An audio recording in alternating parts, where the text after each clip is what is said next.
Hello and welcome to an evening with Comrades. Tonight with us we have Spoogs. Oh, hello, my rational skeptics. We also have with us Pac-Man. Nuke the whale, save the planet. We have Socialism or Barbarism. Feminism is gay. Oh, can you hear me? True poetry. Yes, we can. And joining us after a long hiatus, Batco.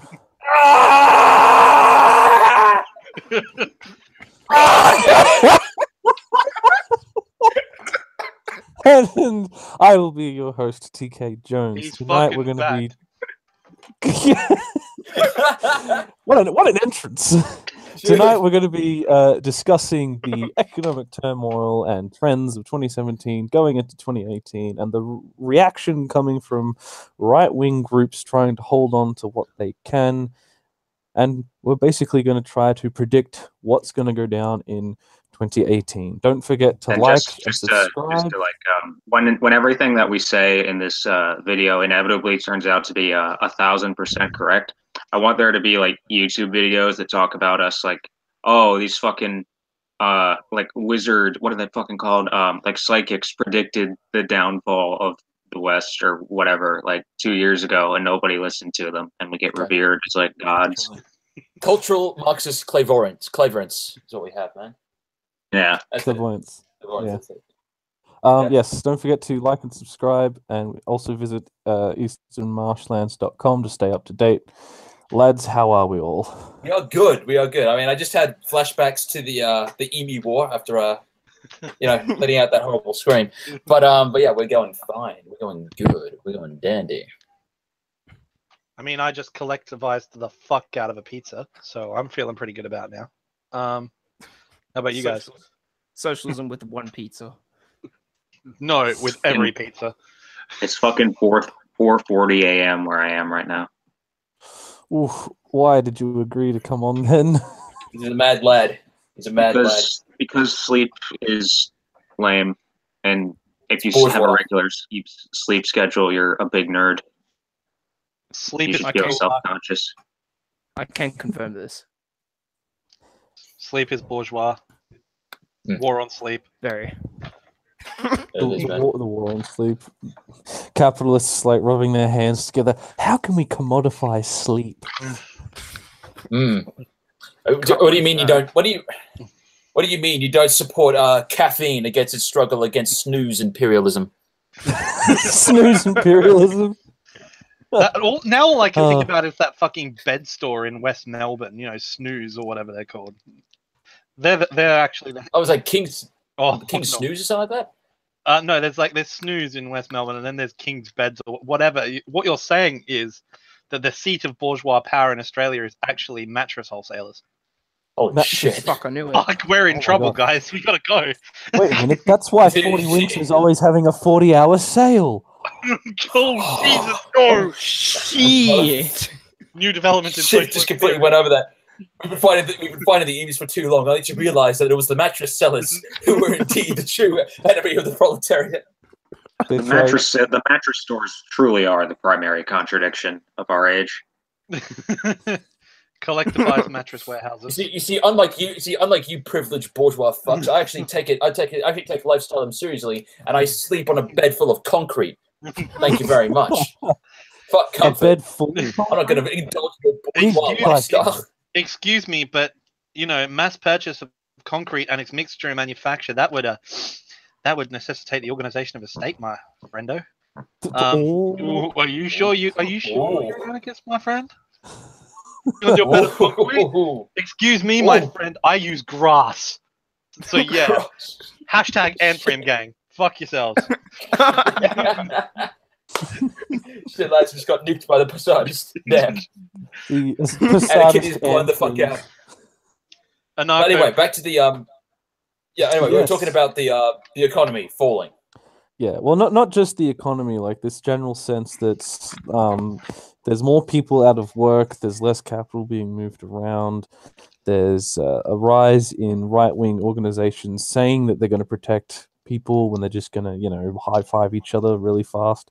And I think Barbie, you had a good opinion on this. Why don't you start us off?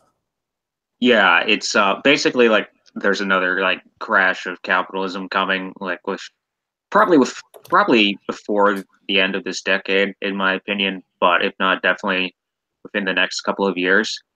And it's going to be like really terrible. Like it's gonna be probably worse than the Great Depression, and I am really excited about it. I think it's going to be fucking fantastic. Like I just have the hugest accelerationist boner thinking about it right now. In other words, I was right. Yes. Yes. So would you say this collapse is gonna be centered around like a domino effect with industries? Like the car industry dies, which means there's no raw minerals, which means the mining industry dies, which means blah blah blah. Or is it going to be like a vast sweeping collapse that happens worldwide?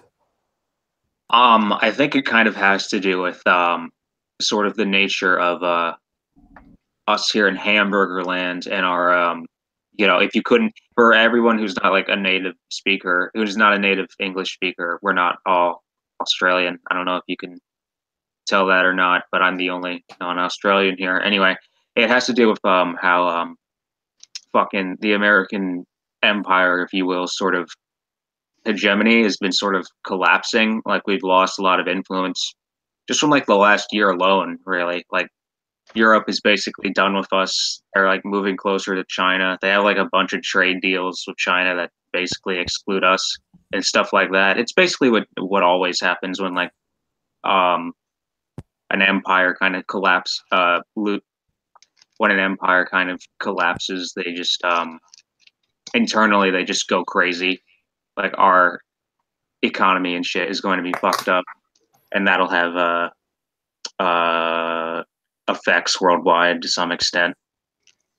So this capitalist empire, its throne, if you will, is centered in America. Would you say? Yeah, definitely. I mean, I mean. Pardon me.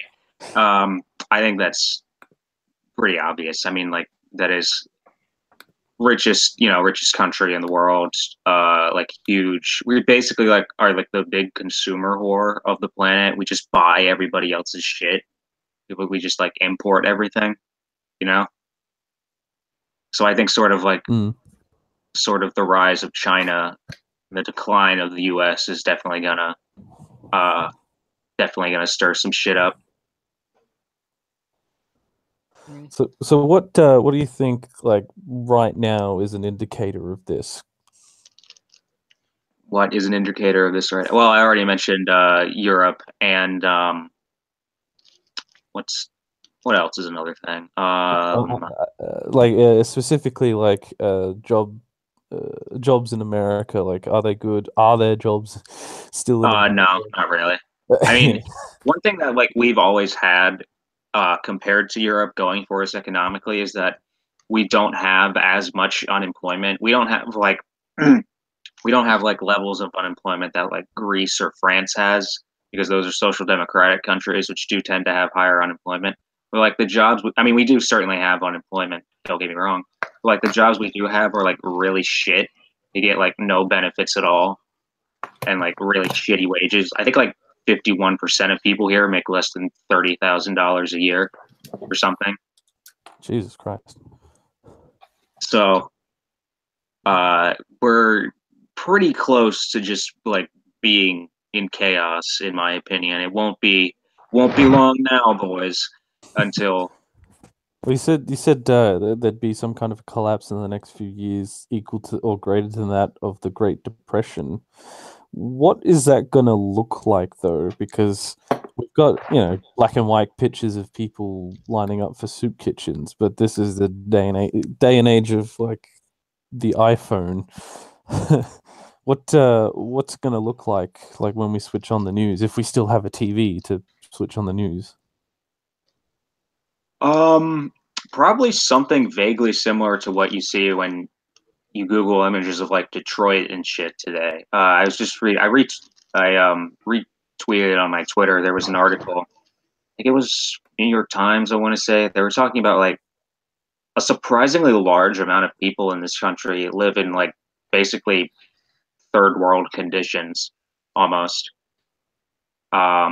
In places like the Appalachian area, yeah, and like a lot of places in the Deep South, those types of areas. Those places are like fucked up, and it's like a basically countrywide thing. It's funny, like a lot of things that like conservatives and Republicans do in this country when they're talking shit about the Democrats is that they always like say like, oh, like these urban areas that have like that are run by Democrats, they have like a Democratic mayor, like they're all so like fucked up. And like, you know, don't get me wrong, I'm not trying to defend the Democrats, but it's like, oh, these Democratic areas are so fucked up, but like, where are the good Republican areas?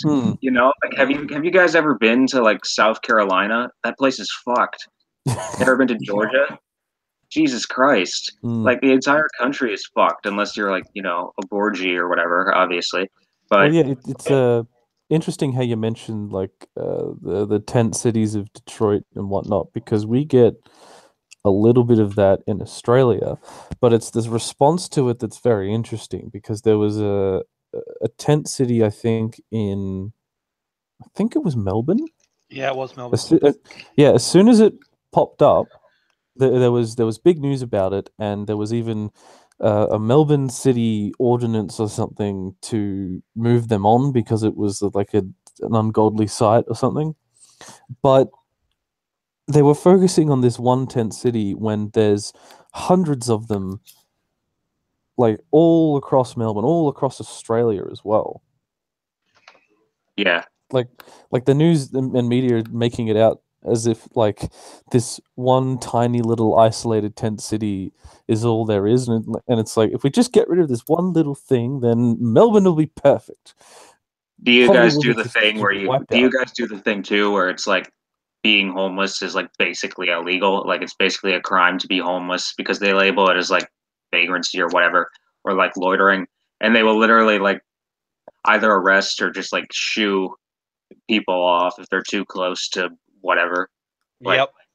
Yeah. Yeah. We do that like everywhere. It's like just common on. I think it varies by state, but it's pretty common. There's like tons of stories about it. What's a good example for Australia then? Because I haven't heard much of this. Well, I haven't got one for Australia, but I do have one for my former allegiance, shall we say, filthy Anglo trader that I am. Disgusting. I know. I'm disgusting. I'm an Anglo race trader. I've joined the rebels, so they've probably disowned me by now. But I just mean to turn in my passport, otherwise I can't run for office apparently. Anyway, yeah, Section 44 hashtag the joke that never stops. But there was a news story coming out that well, as we all know, our Lord and Savior and fighting hero Prince Harry is getting married. So they're pulling out all the stops at Westminster Abbey, you know, opening up the doors, you know, get ready for another royal wedding. It's going to be bigger and better than the last one. Huzzah! I remember the last royal wedding, and I was even back then when I was a liberal, I was fucking disgusted when I saw Americans looking at well, I shouldn't be surprised really when I saw like Americans watching the royal wedding and going, "Oh my god, it's so magical." Like, look at all that. Look at how much fucking money they're spending to sign their names on a sheet of paper. Yeah, here's what's really got beautiful. me. This what's really got, as Batco would rightfully say, my cortex and a vortex. The initial ordinance after the proclamation of the royal wedding is that London Met and London, you know, governments have now been given the task of clearing the homeless away from the London CBD. To prevent them from dirtying this glorious event. And I'm thinking, hold on, how much money do the royal family fucking have? You could buy houses for every single one of those fucking people with the amount of money they have. Sell their estates in Balmoral, maybe half of their estates in Balmoral, and you'd have enough real estate to pay off every single one of them. But no, you don't understand, right? Because you see, the wedding is far more important than solving the homeless issue. You know, way more important. you know what, like a poverty rate of like 12% in the UK, like fucking ridiculous. Yes, of course. You have to spend $12,000 if you want to drive down the street, don't you know? Mm-hmm. Actually, seeing as I just bought a Chrysler, I should probably hide at this point. buying a Chrysler. Scum. How dare you? I'm supporting the unionized American auto industry. Shut up. Absolutely disgusting. Just absolutely gross, man. Just absolutely disgusting, man. Gross. Getting a Chrysler, that is gross. Fuck. Yeah, I mean, you could have like gotten a way better car than a Chrysler. I mean, Jesus Christ. Ugh. Oh no, I could have bought a Lada. You're right. Anything more advanced than like, you know, just like a wagon with like a donkey pulling it is petty bourgeois, in my opinion. No, what are you, an Amprim? No, what we need to do is we all need to buy Han Yong 5s designed by glorious leader himself. Oh yeah, of course. Hashtag hands off DPRK. We'll just all drive T34s. That's it. State issued T34s for everyone. Oh fuck yes, I'm in. Yeah. I've got a way better idea. How about you sell your car, you don't buy a new one, you start walking everywhere, you lazy fuck. That'd probably do my health a lot of good, actually, come to think about it. But anyway. So, speaking of cars, actually, it's interesting how a lot of people live in their cars and shit because of, like, you know, mortgages and all that. All the standard reasons people are homeless. And apparently, like, if you live in your car, it's like the government doesn't like count that as homeless, I guess. And people who like live in motels and shit, it's the same type of thing. So like nobody really knows like how big the homeless problem here is in this country, and that's just like homelessness. That's not even getting into like, you know, like poverty rates. And I think I mentioned earlier, like most people in this country make less than $30,000 a year. So like it's fucked basically. Yeah, and in Australia we would call that houselessness. You have like a house to live in, but it's not exactly yours, and you can't really like set your stuff down because you'll have to move to another house quite quickly. But because you're in like your mate's house for a month or so, or you're in your car, you're an anomaly in the system because you try to apply for, say, Centrelink, and it'll say, all right, you know, well, you get screwed that way because it's like, oh yes, I have an address, and that means I can apply for Centrelink. And you put in your address, and they're like, oh, but you say you're going to be moving soon, so that won't be your postal address. Oh, we can't help you there. Like, oh, God damn it. Yeah. There's a big, like, fuck you. Like, you're not rich enough to get poor benefits. Yeah. And at least in this country, like, nobody knows about this shit. It's fucking crazy. You ever seen that movie, The Truman Show? Oh, yeah. Yeah, it's a banger of a movie. Yeah, I call it, like, I like to describe it as like everybody's living in their own collective Truman Show, because everybody like puts on a brave face and shit, and like when they go out in public they don't talk about how like they're struggling, and like TV shows and shit here, it's like always rich people who are like the main characters. So it's this bizarre sort of like fake world that everybody's kind of living in, you know? Even worse, there's TV shows where there'll be like a guy living with his girlfriend, but he will working like a really low-end job, getting a small like income, but he's living in this huge house with like 10 different rooms and 2 bathrooms, an ensuite. Like, how the hell can he afford this? Well, that was what was really interesting for me. That I noticed that too. If you look at every American TV show, even the ones which are set in working class, like I suppose it's a bit bourgeois itself, but like shows like Friends and whatever, it's the same thing. Everybody's sort of living in this sort of, you know, even the most modest of characters, unless they're intentionally shown to be poor, live in a house with like, you know, fridge, all this stuff. They have 2 kids, they're paying off school, and I'm like, and then I talk to actual Americans, and they're like, oh yeah, we actually pee in bottles and then throw them out because we want to save on the water bill. And I'm like, yeah, hang on, hold on a minute. What? Say again? They can't even afford to flush the fucking toilet. Jesus Christ. And they can't turn on air conditioning in summer because it uses too much power. You know, that happens. I'm just sort of like, and in the northern states, it's the reverse. Yeah, well, we've got 3 blankets. I've caught the flu. We can't afford to turn the heater on, so, you know, Jesus. I'm like, hang on, what? Well, at least we've got a roof, right? You know, and then you look at the statistics and how many homeless people in the UK and the US die every year. Thousands. Yeah, like people who have houses fucking like freeze to death in the winter because they can't afford to like turn the heat on and shit. It's fucked up. Would you say like this kind of a situation is, well, Batco specifically? Do you think this kind of worst case scenario that we're describing is happening in Australia? I don't think it's going to be happening anytime soon at the moment, but I would not be surprised if it were to happen in the future. Because what is interesting about the way how jobs are going to be within Australia is that in the future, according to the Australian Bureau of Statistics, a lot of work is going to be casual. And that means that basically that there's going to be a few people of our generation, the millennials and whatnot, who have full-time jobs. More or less, they will be working multiple jobs in order to sustain themselves and feed themselves and so on. So basically, what we will be seeing is we're going to be seeing a future of wage slaves, which is just fucking disgusting in my opinion. And as far as I'm concerned, I haven't seen any activities from the unions to combat this or say, oh, hey, we need people to fight for casual workers' rights, because more often than not, they're seen as expendable, more so than full-time workers who are already expendable enough as it is, because they're basically serving the bourgeois interest. So in regards to how this kind of all pans out, unless also what's interesting about it, if people are still going to try and find a way to keep on doing, getting jobs, they're going to obviously have to put money into the market, via like some form of Keynesian economics. The problem with this, though, is that a lot of what the Liberal government has done is that it has sold off and privatized a majority of what used to be public assets, and we might have to pay additional. So,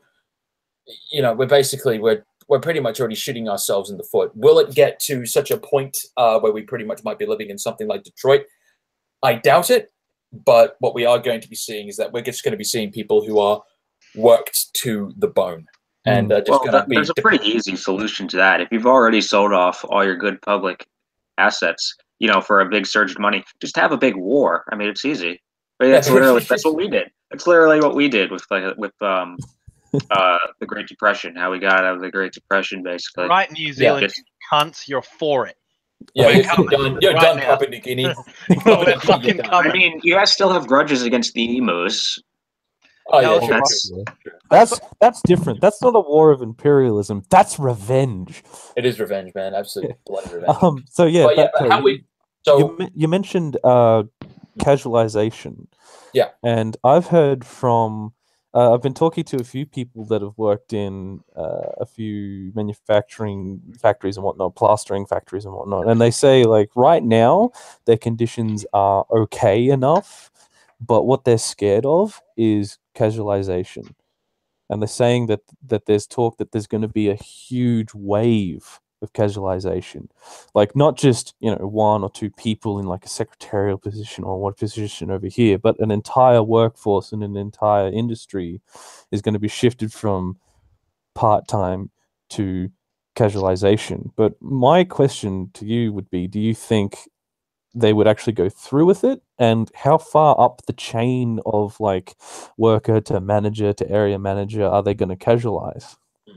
Well, I really honestly can't answer that question because it hasn't necessarily been put into effect. We don't really know what's going to happen. But if I was to assume, I would assume that a lot of the full-time jobs would be kept for, basically managers and upper bosses, CEOs and whatnot. But part-time jobs would basically be kept for the workers who, as I mentioned before, are pretty much expendable.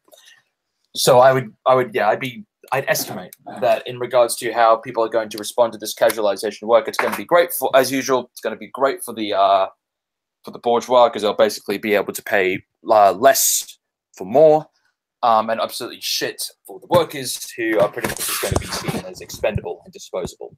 Well, the thing I like how you mentioned when you asked him that question, you talked about how they said that their conditions were tolerable at the moment, and I like that description a lot because it's that's like basically where everybody over here is. It's like everybody is basically like one fuck up away from being in the shit, basically. Like there was a study that said like most American households couldn't handle a $500 emergency. It's just, you know, financially they just fucking can't. It's just not in their abilities to do so. That's the cost of an Xbox. For, you know, the amount of money an Xbox costs, most families couldn't take an unexpected cost of that. Yeah, so that's how far away most people are from being in the same situation as the other folks I described earlier. Yeah, see, the plasterer I talked to, he works in a team of 10 in this concrete plant, and they're the plaster factory section and whatnot. And basically, what he was describing was everything in there is okay enough that they don't need to join a union, but if something is slightly not good, they'll just fix it themselves. But there was one time where a stack exploded or something. I forget how he described it, but essentially the concrete plant had to shut down, which meant that their work had to shut down, which meant that he couldn't feed his kids that night because he didn't earn enough money. Because children are overrated anyway, in my opinion. He clocked on.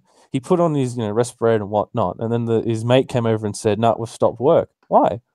Because the concrete people have stopped work. Like, well, shit. How am I supposed to feed my kid? And you're right. That monetary emergency suddenly cropped up, and he couldn't handle it because there was no money for him to earn. Well, casualisation I'm sure they've like slashed all the like leave and emergency benefits a long fucking time ago. Yeah. What were you saying, Pac-Man?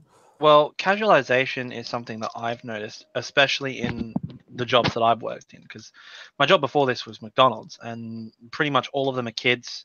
In Australia, our employment laws are pretty much that if you're under 18, they can pay you a reduced wage. So fast food's entire workforce is almost entirely under 18 now. The only ones who are over 18 are the managers. Okay. And from what I saw, the managers that they have on at my old store where I used to work, there's not a single one over 22 besides the store manager. And their store manager. My dad was a manager for a Wendy's back in the day when he was a little bit older than I am now, I think. He fucking hated that job. Like the horror stories he has told me about being a manager at Wendy's are something else.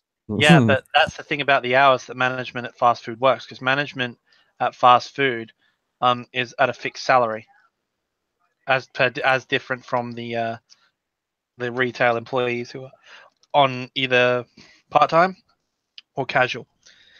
Now, there used to be a huge influx of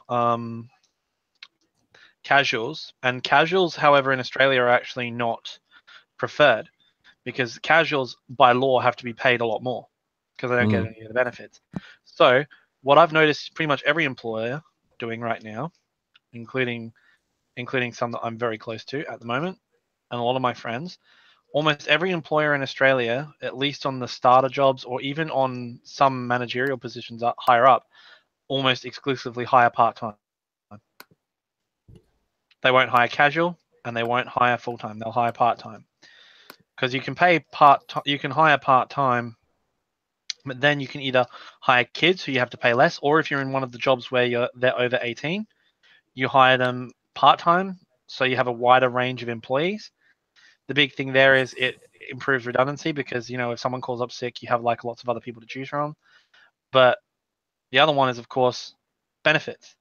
You see, if you have a ton of people who are all on part-time, they're not there. And more importantly, their bonuses and their benefits are all based on the hours that they accrue at work.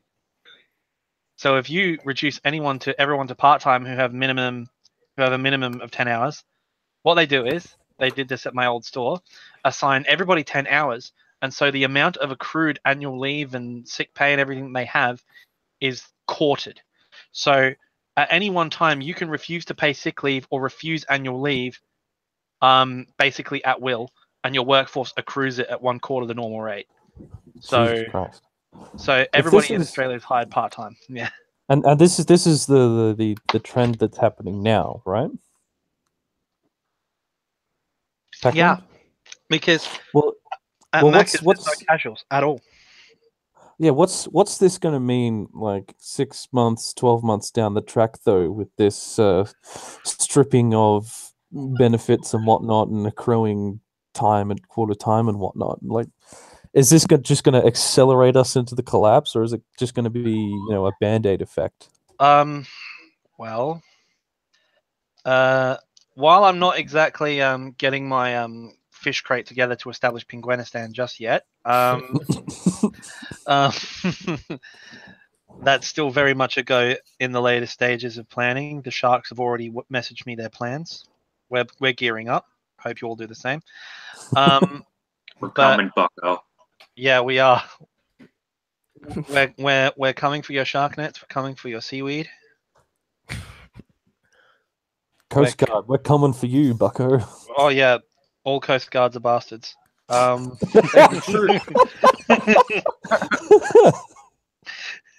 are the true porkies. Yeah, they are true porkies. Our shark and dolphin brethren have dealt with their shit for too long. I thought it was the entrepreneurs and adventure capitalists, but no, it's the fucking Coast Guard that's holding us back. I mean, the Coast Guard, the mattress makers, mate, we're all. This is truly the enemies of the Australian proletariat. It's a conspiracy. That's what it is. It's the global aquatic proletariat, Batco. You're failing to see the big issue as an amphibian. You should appreciate it. We need to take more of an effort. You don't understand. You see, our aquatic comrades are ready to liberate us from the sea. We just need the assistance, and that's why Eugene made a good point a couple of streams back, where we should nuke the ice caps and bring the shoreline closer to the bourgeoisie. Yeah, I had a fucking here's a hilarious idea. I kind of thought, like, with all these talks of like mattress sellers and fucking the aquatic bourgeoisie, it's kind of sound. I mean, it's almost like you can almost like make like the 1950s action comics involving like the Eureka Socialist gang. Just kind of have them, just have them combating all these weird caricatures of aquatic bourgeois and mattress sellers. We joke a lot, but when you read shit about like Elon Musk and like his crazy ass submarines that like no one will ever use because they're too expensive, like, is the aquatic bourgeoisie like even that much of a stretch at this point? No, because there's people building private islands far enough off the coast that they're not under certain laws. Yeah, actually, I spoke to someone. Sorry, you go. I spoke to someone today who actually, she wanted to change her internet plan at my work today. So I was like, okay, I'll have a chat to her, find out what she did. And it turns out she was a research scientist on Explorer Base in Antarctica for 6 months. And she reliably informs me that the penguins are moving. We're not sure what to, but something is happening. She visited she visited the abandoned Soviet base on the eastern part of Antarctica, and she had a look around, but she noticed that some of the heavy equipment that should have been there wasn't there. Oh shit! For example, the helicopter was missing. These penguins are airborne, comrades. They're coming. Really, I was going to say they probably destroyed it out of retaliation of Pinochet. They said, "Well, fuck it." No more fucking helicopters for me. No, look. I would say, but I think that's a failing in your transhumanist slant there, Batco. Because could you imagine the technological effects of introducing a flightless bird to a helicopter? Holy shit! Just fucking imagine. You just basically like Tasmania. You look over the coast. You guys can hear me, right? Yep. Yeah. Okay, yeah. Just imagine you're fucking in Tasmania. Basically, you're just having a beer and a smoko, fucking just looking out over the water, and all of a sudden you hear this thing in the distance. You fucking look up, you just get you got to look at your binoculars, and all of a sudden, and basically the music gets louder as you see this giant swarm of fucking helicopters wielding hammer and sickle and anarchist flags, and the pilots are basically fucking penguins, and you just see one of them go. Just a quick interjection. The last thing you see before a bullet from a from one of their machine guns enters your brain. It's basically just say you just basically hear a penguin say, "Flightless workers of the world unite." Just a quick interjection. Were you here for this, Spooks? I don't think you were, no. But the other day, me, Pingu, and Vajnik, we were playing VR chat. We all had like the penguin skin on, and we went into a lobby, and Pingu was like sitting on, you can sit on like couches and shit in game, and he's sitting next to some rando, and he's playing the fucking Jason Unruh, the audio of the video where Jason Unruh is talking about nihilism, and like the rando is just like sitting there, just fucking entranced by this fucking penguin talking about nihilism and communism and how nihilism is counter-revolutionary. He sat there for like 5 minutes listening to him talk about it. It was the funniest fucking thing I've ever seen. Well, something that's funny just occurred to me, that Batco has named the rallying cry "Flightless workers of the world unite." Does that would actually imply that the emus are actually Nazbols in disguise, and we've been played the whole time? Oh no! I fucking knew it. I knew it. The emus actually the emus revolted because they were against National Labour's liberalism.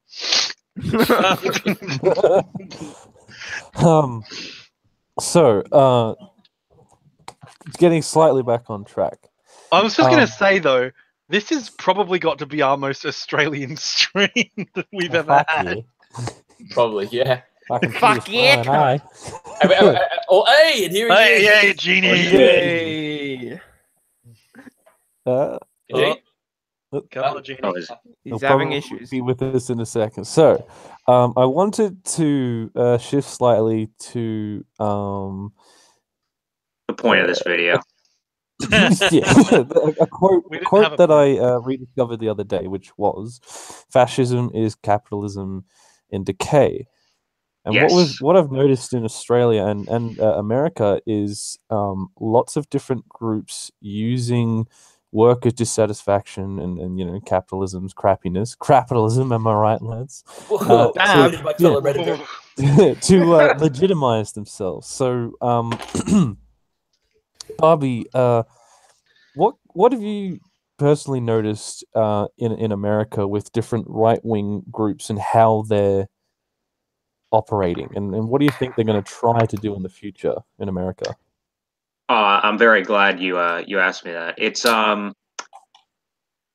there's no like one answer, I guess. I'm not worried about like the Richard Spencer types, to be honest. Specifically, like the sort of like mainstream alt-right figures like Spencer, Yiannopoulos,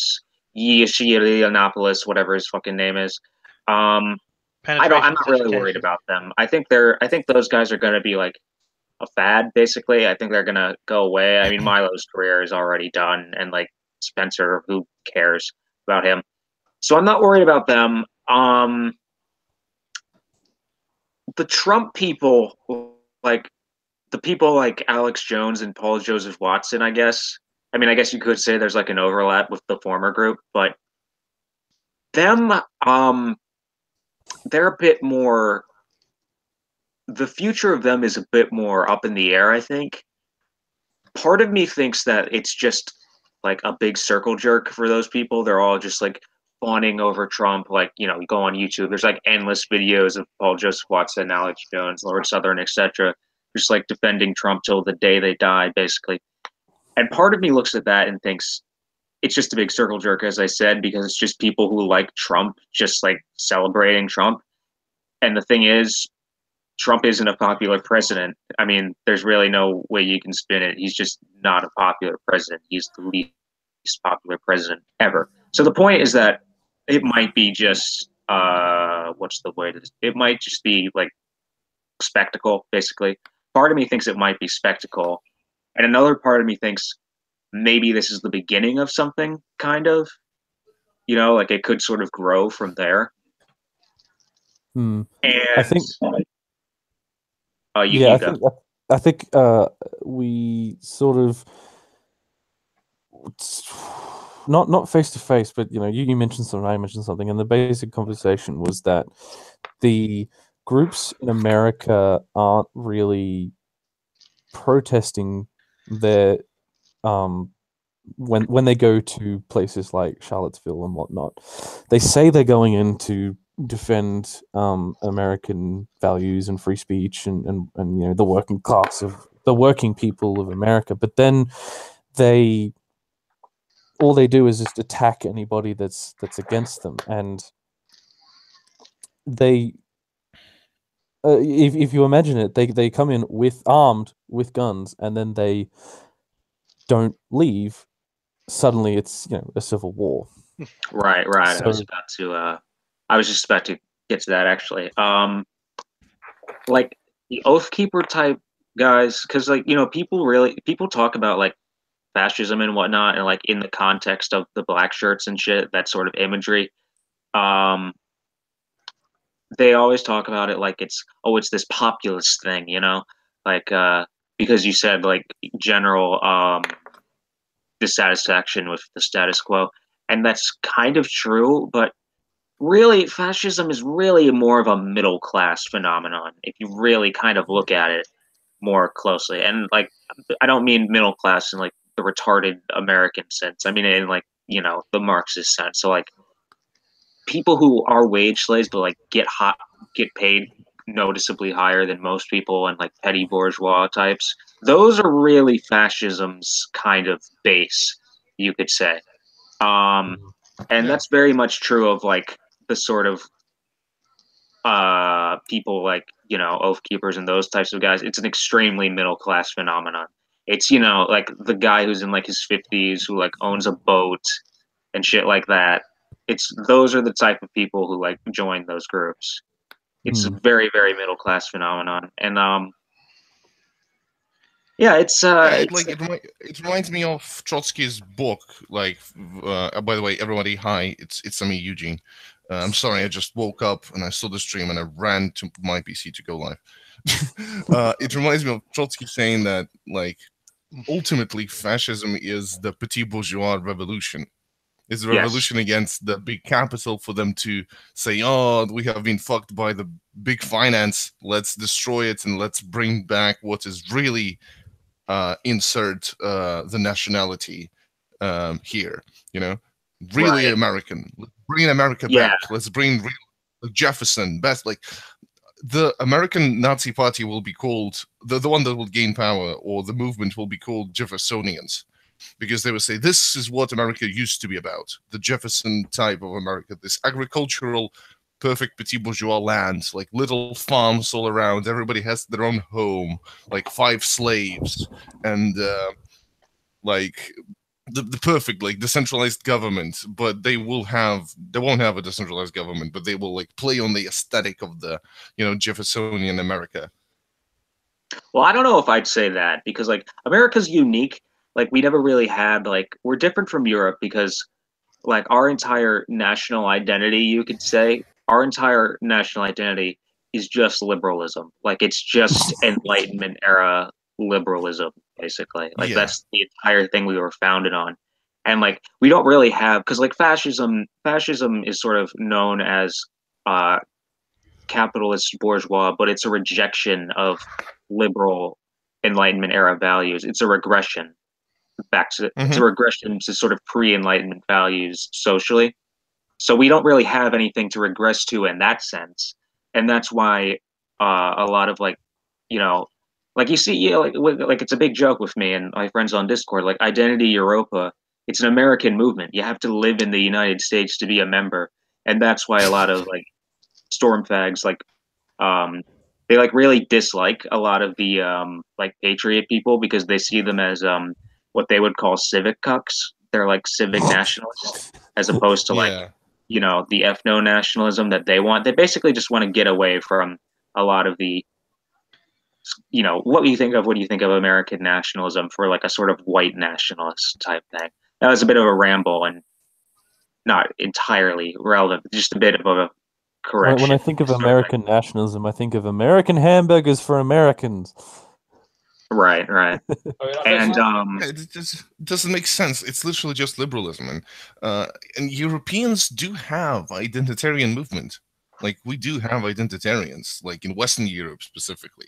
They're mostly anti-immigration types, and they were running around with those, this sort of, lambda, Greek lambda letter style, like on the logo. They were the ones who funded the boat to stop the fucking, like, remember that thing? Yeah, they The funded freedom boat or something like a that? boat to go near the Middle East to stop refugee boats, but then they themselves forgot to Arrested for piracy or something like Yeah, that. they were arrested for piracy and detained. Yeah, because they had a problem with Curb Your Enthusiasm theme intensifies. Bomb, bomb, bomb. Yeah, and the so- college people were mostly Chinese, which Yeah. was also amazing. They had to write a giant letter on the social media explaining why the Chinese they hired Chinese to like save Europa. Truly, the anti-usury of the master race. Exactly. But yeah, It was really funny. these movements are very they are not like, that's a big myth about Nazism and Mussolini. These really weren't that populist of movements. They fucking lost the election in Germany. That's another big myth. Like, they didn't win the election. Like, they like had more votes than any other one competitor, but like most people did not vote for them. And it was a pretty crooked election anyway. So it's just like a big myth. These are not like proletarian movements, basically. These are very middle class and very bourgeois movements.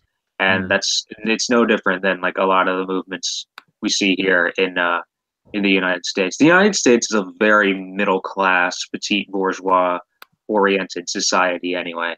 Like, most of our sort of culture is like looked at through a petite bourgeois lens, sort of. I was talking to this before you came here, Eugene. Like American like TV shows, like they're always rich people. Like, they're always like fucking Modern Family, 2.5 Men. They're all rich people, and that's portrayed as being like normal for some reason. They expect people to like relate to that, which is obviously ridiculous. And like, even the act on of one voting- side, but then like, look at the Kardashians. The whole point of the Kardashians and like the Real Housewives of Insert City is ultimately to look at the rich people and gawk at them. Yeah, like, exactly. That also, this is another thing. Like, everybody realizes that, hey, they are rich. Like, whatever, let's make fun of them because they're funny and rich. Haha. But ultimately, and, like, even the it's act still of, like, yeah. Even the act of just voting, which is like, the big thing, like, oh, we have the right to elect our leaders. That's like the big like claim to fame for American democracy, supposedly. Like, voting in this country is a very middle class thing. Like, even from just my own experience, being a working class person, it's like voting is a pain in the fucking ass. They usually have it like, and even like without just straight up corruption that's like designed to deter people from voting, it's a pain in the ass. Yeah. You have to like, the hours are weird. You have to take time out of your day to do it. You have to like physically move yourself to some place to like cast your vote. It's awkward when you go in, and like, you fucking like see people who like do vote and do it like, semi regularly. They're like, fucking like soccer moms who live in like, the comparatively rich neighborhoods, people like dentists and like not stock market, but fucking, like the guys who own like all the local businesses. It's those type of people who vote usually. Like, you see what I'm saying? Voting is, America's democracy is a very middle class. It's very middle class centric in terms of how everything works. That's interesting because there's the American organizations you were mentioning and their methods. They're very overt when they can be, because they'll say like, oh, you want to vote for someone that'll protect you and your white ethnicity, then you should vote Traditional Workers' Party, that kind of thing. Whereas in Australia, it's not targeted at, say, the middle class, but it's targeted at regular working Australians, where you have patriot groups or patriot groups Oh, fuck my life. that will find as many my favorite. Yeah, as many tradies, like tradesmen, as many working people, gather them together, and will use the smallest amount of words to get people on their side. So they'll say, like, we want to protect you and your jobs, which means we have to keep Australia white. So you should vote for us, and they quickly move on from it. They're very subversive. But what was that thing? We were Pac-Man. We were talking about it before. That thing in Melbourne where it was the True Blue crew and UPF forming the Neighborhood Watch thing. What was that? What was that again? Fucking migrants, basically. They're talking about, these migrants are going out here. They're running amok. They're committing crimes. They're taking our jobs. Got to do something. Fucking all these little right-wing groups, and they're all talking about that. But the biggest thing that gets me about the right wing in Australia's campaign for the workers, the best one I saw was that the South Australian government is talking about how to put it, is talking about raising taxes on banks in South Australia, so they can redirect it into South Australian social programs, right? So South Australian SA education, all that. The first advert you see regarding this topic is some guy in fucking high-vis, with his helmet on his desk, the picture of his kids on the mantelpiece. If they raise taxes on the bank, they're not going to invest in my company, and there goes my job. How do you think? How is taxing our wealth creators going to support a South Australian business? I can't afford to let my family down. Vote against this resolution. That's all, mate. Exactly. And but the first fucking comment you actually see is from an actual tradie, and he's like, "Why has his high vis never been used?" Because it's perfectly clean. It's like it's off the rack. It's off the rack. Fuck off! You've never done a day at work in your life, you cunt. Yeah, that's how it happens. That was a big thing in the Klan here in the United States. A lot of the regional, the heads of regional chapters of the Klan, they were it was the guy who owned the hardware store in the town. That's who it is. And by the way, I'd like to take this opportunity to debunk the myth of the nice small business owner. Small businesses are worse than big businesses in terms of how they treat their workers. Google this shit. Employees at small businesses, they get paid less. They're exempt from laws that are that are supposed to provide them protections. They don't get benefits. They don't get health insurance. They don't get any of that shit. All this populism about the small business owners and the up and coming entrepreneur is bullshit. They're not on our side. You even see leftists talk about that from time to time. The big capitalism is pretty bad. We don't necessarily have a problem with the small business owners. Fuck off. Have these people never worked for a small business? Talk to anybody who's worked for a small business. They will tell you it is a nightmare. I worked for a clothing chain, but the way they set their stores up is you can apply to be a franchisee, but all it is you give them money and you are then able to buy the products directly from them and then sell it through your store. So you're essentially a small business owner, but you can only get your products through the bigger company. But the person that was running it was so incompetent, and I didn't realize this when I started working there because I was quite young. If you had a maintenance problem, you had to go to the manager because there was no one else. The manager was the maintenance person. But if that maintenance wasn't done right and there was a health and safety problem, well, obviously you go to the health and safety officer. The health and safety officer was the manager. Of course. And then if you think oh Jesus, this place is so poorly run, but we're all unionized, we can talk to our union rep.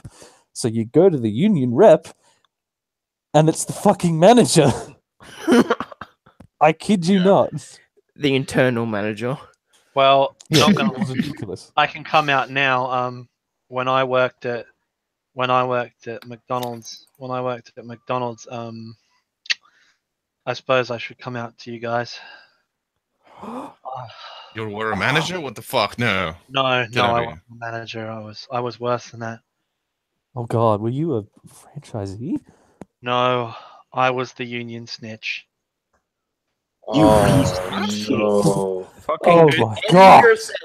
I was the person who kept telling those nasty union reps what was going on.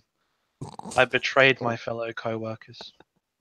Wait, you were Wait, you were snitching to the union? I was snitching to the union. Yes. Oh, that's all right. Okay, I was on board for a second. Oh, I get it. Yeah. I had my cursor hovering over the ban button. Those like anti-union videos that like Walmart and shit make directed to their employees. It's like something out of fucking like 1984. I know, right? I think that's an interesting point though, because there's a lot of people who want to do that, but don't know that that's what they want to do, that they want to unionize and talk to the union and whatnot, because there's this weird proto-class consciousness in Australia where you could listen to a worker talk for 3 hours about how they have this problem and that problem and this is how they want to fix it, and they're saying things like he wants to once a week gather all of his workers together so they can talk about what to fix, and he wants a fair pay, and he wants the bosses to stop making so much. And you think, my God, he must have read Marx, he must have read this, he must have blah blah blah. And you say to him, oh well, why don't you associate and join a union? And then all of a sudden they say, oh, that's just some lefty shit, I don't want to do that. Like, damn it! That was my pulse. I want to run this place democratically. We need a revolution. Oh, wait, why don't you join a political party or a union? That's some lefty shit. Get out of here. Get out of here with that shit. Get out of here with that leftist nonsense. I swear to God, one time I heard the guy say, "Oh fuck that, that's Labour shit. I'm voting Liberal this year." Like, what the fuck, dude? Proud Aussie. Yeah. No, I love that. That says a lot about the Australian psyche to our national shame. It's like, all right, we're going to privatize business. You can't do that. You can't do that. We're going to cut funding to Medicare. Oh no, what are you doing, you liberal bastards? We're going to make the NBN fiber to the node. No, what are you doing? But we'll stop the votes. Oh fuck yeah! Fuck yeah! We stopped the votes. That's a worthy trade-off.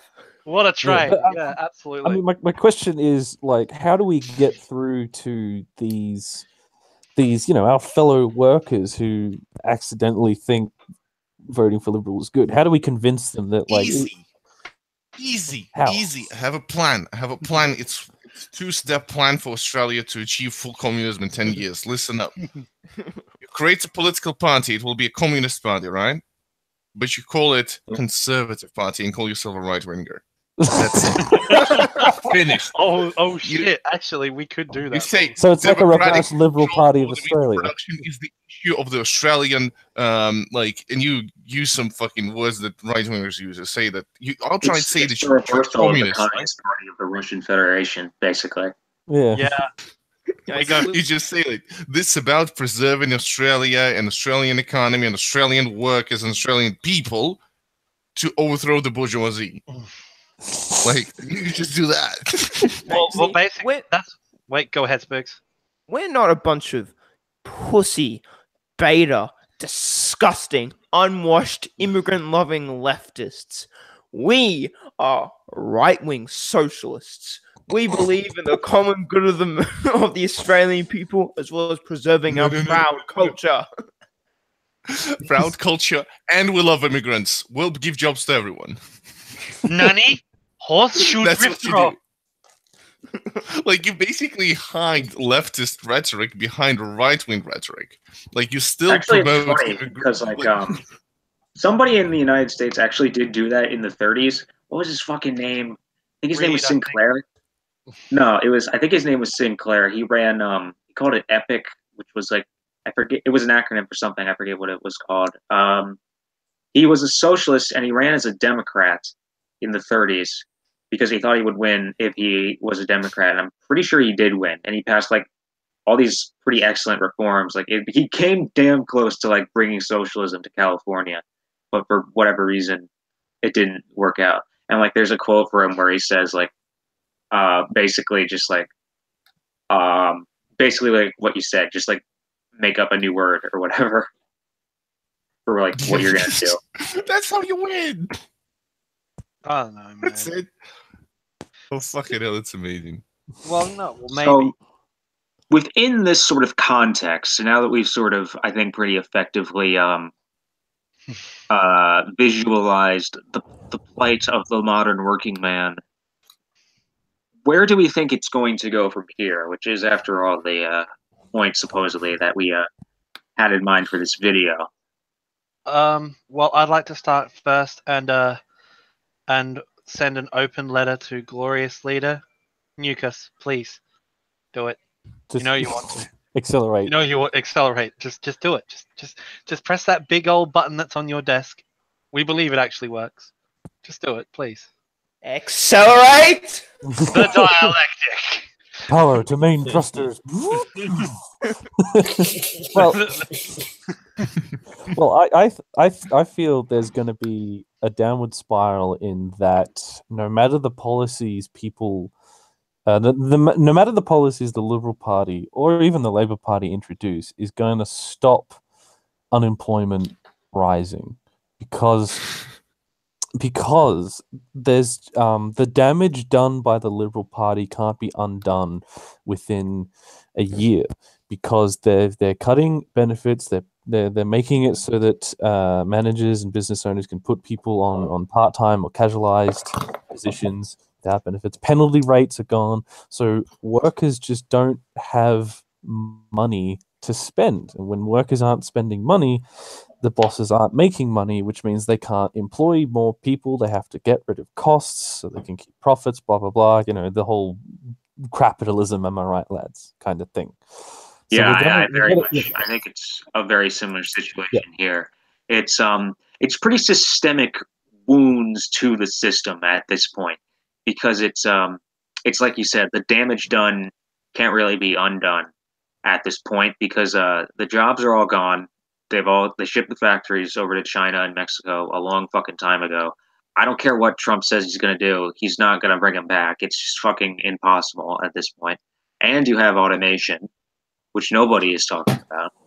So, like, that sort of unemployment thing, which has been the one saving grace of our economy, I think is going to wither away eventually. And it's just gonna fall apart. Like, that was what credit was. Credit was like, you know, an emergency medical procedure for capitalism in the 70s, you know? Mm-hmm. And like, we can't do that anymore because we've already done it, obviously. There aren't really any other options at this point. There's no like way to fix capitalism. What were you going to say, Becker? I was just going to say pretty much also the same thing. I was going to say, and the thing with automation is that a lot of that stuff isn't going to be controlled by the workers. It's just going to be controlled by the bourgeoisie, who again are pretty much going to see the workers as expendable, and they'll just say, well, why do I need to hire people when I can just have a machine to do it? Mm-hmm. Yeah, I think we're going to see. I think we're going to see a pretty dramatic increase in like crime type things. I think we're going to see a lot more people like joining the military just to get like some sort of job, basically. And it's going to be because America won't have much wars to wage, considering the fact that they're losing most of them. Right, exactly. Yeah. There's going to be so many unemployed people who realize that there's no point in waiting around for a job they'll have for a week or so because there won't be any job security either because, you know, automation and whatnot. It's coming for us all. So they'll start to think of alternatives and think, well, if I can't work for this money, then maybe I could, you know, steal it, or maybe there's some other option. Maybe there's this thing I haven't even considered yet, and there's actually going to be people saying, "All right, fuck it, time to move out into the bush and just live off the land." You know, the rise of the amprims and whatnot.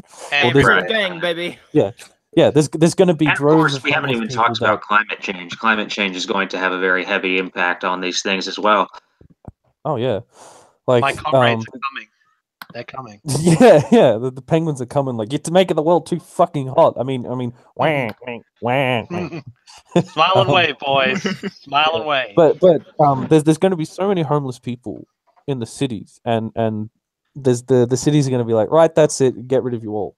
But all the homeless people are going to move into the national parks on the edge of the city and organize. Yeah, there's going to be homeless revolution is the only revolution. Yeah. Anarcho-populism. Like you look at countries that just like completely fall apart, like, you know, Syria, Libya, all these like really all those places. Like, that's going to be us in like 10 years, I guarantee you. And I am really looking forward to it. It is going to be fucking awesome. Like, I'm hitting up like all my friends. I'm telling them we should like buy guns and shit. It's going to be fucking great. Eastern marshlands does not advocate violence. Eastern marshlands does not advocate. No, as I said, we're reaching the singularity of capitalism. It's right. As I said, capitalism has three ways it can go. One, it can accelerate the dialectic and collapse in on itself, trigger World War III, and we blow up everything. That's option number one and my favorite. Number two is that you'll receive the slow decline and eventual automation and transitionary capitalism, where it reaches the singularity, as I call it, where wages literally plateau and productivity skyrockets to an even higher degree than it is now. And so now the working class who are making these products can no longer afford to purchase the products that they are making. Exactly, that's what I wanted to say. We've survived off third world labor. That's like hyper alienation. We've survived off foreign labor, but even China, even Africa to a certain extent, is now being commodified to such an extent that there's no new markets for capitalism to exploit. So there's no one left to purchase the products, but we have productivity is 15 times higher or something ridiculous than it was 20 to 30 years ago. But wages are the same, which means that there's no one in position to purchase. No, they're worse. They've gone down. Wages have gone down. So there's no one in a position to purchase the products that we're making. And we're making more than we can ever purchase, and so half of it is being destroyed rather than given away, because giving that product away would ruin or undermine capitalism as a whole. And the fourth one is this, or the third one, excuse me, is what I call neo-feudalism, where they amend capitalism to be, they put some limits on it, they put some reforms in, but they limit it to neo-feudalism, which is literally that they increase wages just enough so that people can afford to survive, but not to exceed their social status. Mm-hmm. So the rich stay rich, the poor stay poor, and the middle class stay middle class. Keep the divide intact, and therefore prevent revolution. Mm. So like that's very interesting with like giving people just enough to survive, like in this neo-feudalism thing. It's sort of, for me, it conjures up images of like local councils who own every house. Like, there's this huge housing crisis, and the local council says, okay, we'll own all the houses and we'll rent it to you guys, but for really cheap. It's okay, for really, really cheap. And we think, well, that's great. I'm only paying like $50 every 2 weeks to rent this house. It's great. Suddenly I have a house. I can do this and that. But what we don't realize is now the local council owns where we live. We have no proper choice, because it's like, I don't want to live under this local council's rules on how to keep my house. I want my own house. Damn it! It's more. I want to buy that house. I have to buy it from the local council. Shit. And that's like a tiny little scratching the surface thing of how far this problem go. Sorry, what were you going to say? My concept of neo-feudalism goes even further than that, where we are reduced to a point where they limit automation and stuff to a certain extent to keep enough people employed to maintain the class divide. But even more so, where they pay us just enough and adjust the prices of their goods to match. So what it means is we are literally getting up, working, then going to bed, then getting up, working. We maybe get one day off, but we get one day off by law, maybe because of that stupid union shit they did long ago. Those fucking normies. But you know, we are given the option of taking 2 days off. But the reality is that we all work overtime on Saturday because we need the extra money to live. The point is, we are working for the sole purpose of perpetuating the system of capitalism in order to get up and work again the next day. Retirement will become a thing of the past. We literally work until our labor as a commodity is no longer useful, and then we die. Simple as that. We work for the sake of perpetuating the system of capitalism. Rather, that's what I mean by neo-feudalism. It's not just the local council thing, though that is probably what's happening with landlords now anyway. It's more of the case is that capitalism becomes the very thing it accuses socialism of. It's a machine that self-perpetuates for the sole purpose of keeping it going. There's no other purpose to it. Before, there used to be profit and you could advance the classes, but now wages are so low and expenses of living so high that they cancel each other out. So you're just sort of stuck. So you could say that capitalism has become the very thing you swore to destroy. You're a brother! You're a brother! Don't lecture me, anarcho-com. I see through the lies of the socialists. I do not view the bourgeoisie as you do. I have brought jobs, growth, and economic stability to my new empire. Your new empire? Don't make me fire you. I think... Catechin, my allegiance is to the working class, to direct democracy. If you're not with me, and you're just another fucking union worker. I think that word... the capitalist deals with commodity fetishism. I will do what I must. You will try. No, it just gets... it only ends... It only ends. It's over, capitalism! I have the moral high ground! You underestimate my profits! Don't try it! I think deals in absolutes. Yeah, I think that that word Pac-Man used, stuck, is what I was trying to say before, but more elegantly. It's where people...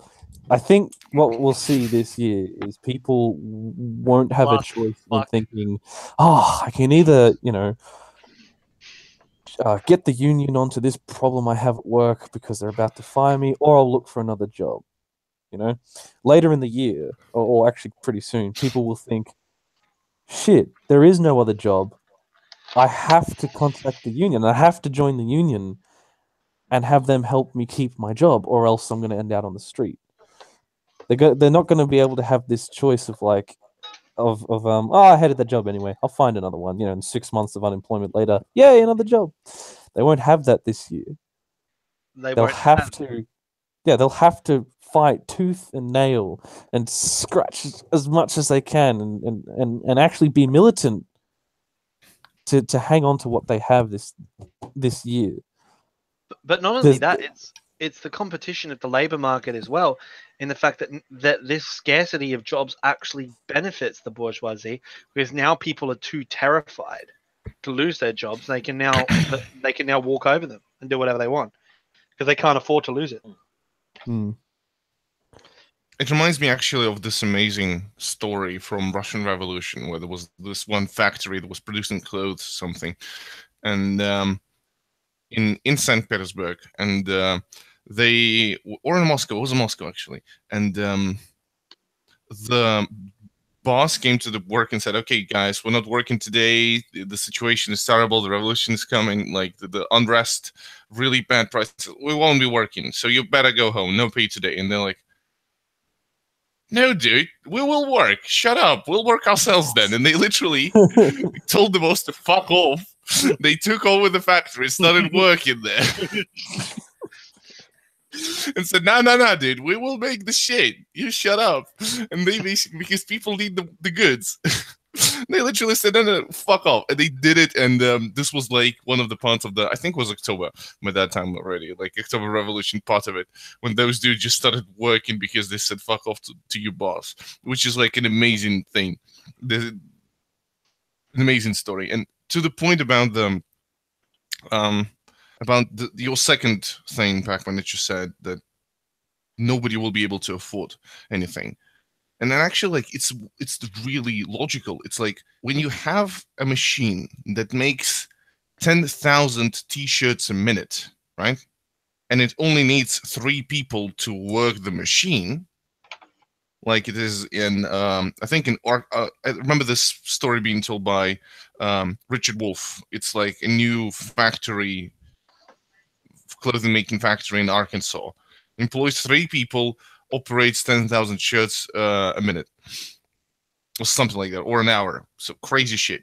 And who is going to buy that if nobody has a job, or the job is not being able to, if you can't automate that job? This is Bitcoin. The only job that you can't automate will be something really fucking specific and really something unskilled.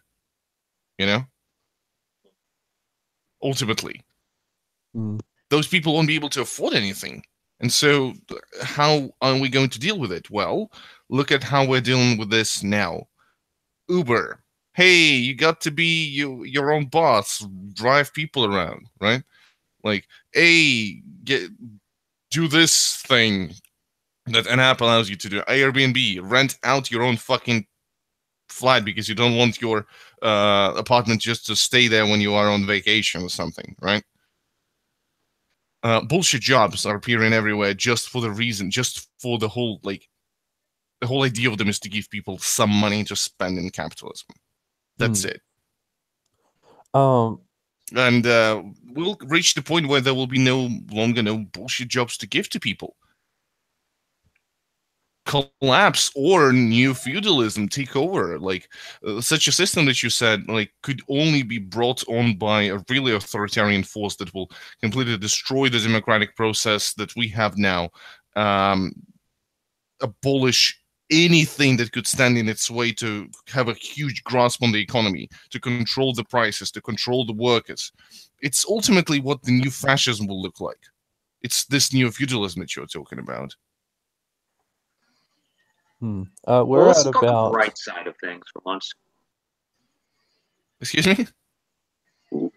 Let's look on the bright side of things. Yep. The bright side of things is that that, and like the bright side of things is that like a few feminists on the internet got angry because like somebody made an edit of The Last Jedi, which is really the important thing here that we all should remember. Of course. That's the one thing we should all be upset about, that men's rights activists did something. That's the main thing. Throw out every sort of economic analysis, every sort of like, this crisis is coming, what are we going to do? Throw it out. Throw it out. The main thing we've got to be dealing with is that the men's rights activists made an edit of The Last Jedi. That's the thing to be outraged about. The main problem is that The Last Jedi has girly girls in it. Yeah. That's the main problem facing us today. Girls. Icky girls with cooties. I don't hate The Last Jedi insofar that I'm going to make a whole edit basically where you only put male characters within the entire film. But I do dislike it to the point where I actually consider The Phantom Menace to be better than The Last Jedi. I haven't seen The Last Jedi yet. Oh, man. The Phantom Menace is the greatest of the Star Wars films. Here's the thing. I don't necessarily hate The Last Jedi, but I don't find it to be great either. But say what you will about The Phantom Menace, there is more memorable stuff and greater moments from The Phantom Menace than there are in The Last Jedi. Like seriously, name one from The Last Jedi, and I can name 2 from The Phantom Menace that are just equally as that are just as good, or even better. You know, I agree with you, Batco. But you see, you're not going far enough. You see, Phantom Menace is actually the best out of the entire series. Nah, man. Really think about it. Holiday Christmas. Real talk. Star Wars Episode 3 is my favorite episode. Is my favorite Star Wars film of all time, and still remains so. I like it. Fight me. All right. we're getting a little off track, and we're at about. And just before you guys lynch me for liking the prequels. No. You are not shutting this debate off, TK. Not. I love how this fucking conversation derailed completely into Star Wars debates. Overruled, because I have to say this. I was really pissed off about The Last Jedi because they really had a chance. Like, they went, as I say in my video, they went full horseshoe drift. They were going for it. They were getting ready. They were going dark, and then suddenly, oh look, we're a wacky space adventure again. Oh fuck! Have some balls, you prick. The Force Awakens did that too in like the beginning, where they had like that Stormtrooper massacre, and he puts fucking blood on his helmet, and then it becomes like, oh, look at this cute droid that's a testicle of a smaller testicle for a head. That's adorable. Don't you want to know something funny about testicles? You want to know something funny about testicles? They actually according to my biology, we actually have one testicle that is meant to be bigger than the other, because if they were both the same size and they were both like the same height, they would basically crush against each other and basically be crushing our balls whenever we ran. Ooh. Oh, thank you for this knowledge. I didn't know that. Thank you. Unscientific What facts if the balls were above the more you know. The balls are above the dick. Oh. Then I would probably be Charlie Cook. That's what I'd be. He had a car crash and now his balls are above his dick. And that's why he hates communism. No, actually, I was going to say. You see, actually, Charlie Cook hates communism because Karl Marx stole his lunch money when he was 12. Yeah, exactly. To quote Elisto from the chat right now, too much dialect. I completely agree.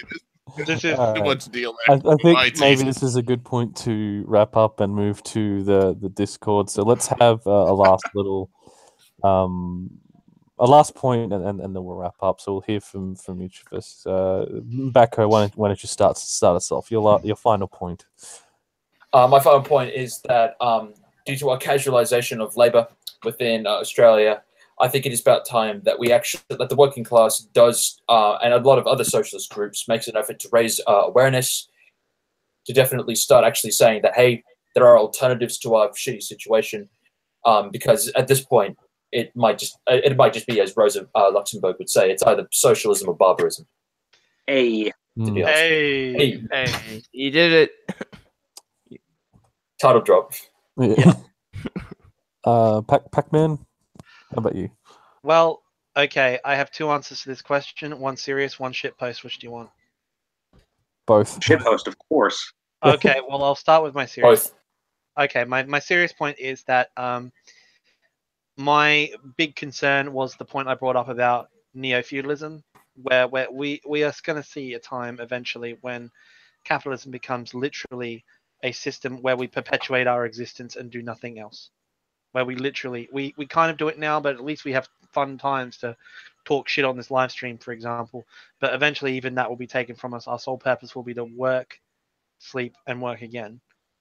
As for shitposts, as for my shitposty answer, all I'm going to say is that whole time where socialism or barbarism was talking about the light at the end of the tunnel or light at the corner, I said that the only light I really want is the flash that I see when Canberra gets hit by an ICBM.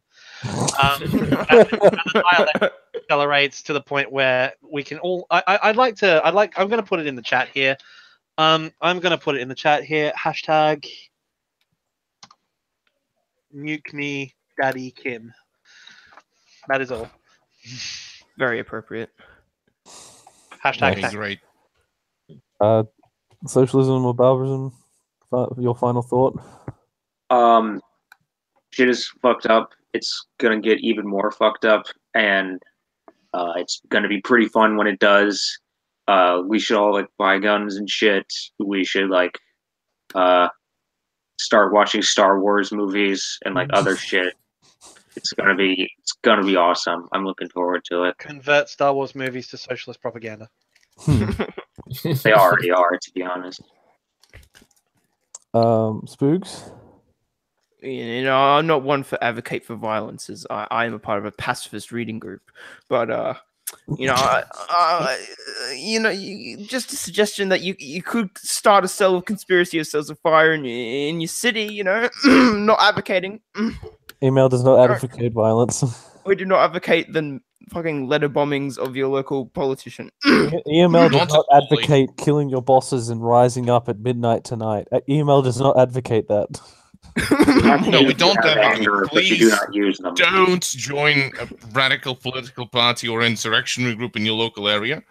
Don't do that at all. Never supported that, never will. This is for educational purposes, and me and the rest of the crew here do not condone the acts of mentioned groups. I'd just like to don't mind the guns for personal use. Don't look at the guns. Mad shout out to Comrade Pierre Trudank and Comrade Dipdap of the Leonis gang. I like to spread their message, unionize your dog. I'd like to spread that out. Poodle is still a poodle. The poodle, yeah, poodles are borgy fucks. Kill them all.